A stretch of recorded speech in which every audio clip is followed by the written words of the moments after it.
चलो असद, मैदान चलें। हाँ, आज बहुत खेलेंगे।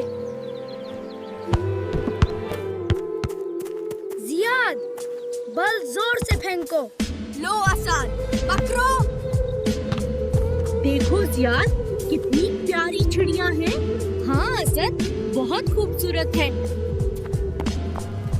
अगर मैं पत्थर फेंक दूं तो? नहीं असद, ऐसा मत करो। असद, चिड़िया गिर गई। ओ नहीं।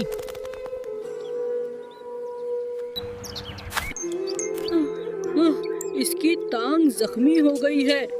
ये मेरी गलती है। मुझे ऐसा नहीं करना चाहिए था। अब हम इसकी मदद करेंगे। इसे घर ले चलते हैं, वहाँ इसका इलाज हो जाएगा। आहिस्ता, बस थोड़ी सी दावा। डरो मत, तुम ठीक हो जाओगी। हाँ, बहुत बेहतर लग रही है। देखो, अब ये चल सकती है। देखो, ये उड़ रही है। अब ये बिल्कुल ठीक है। मैं दोबारा ऐसा कभी नहीं करूँगा। हमें हर जानवर पर रहम करना चाहिए।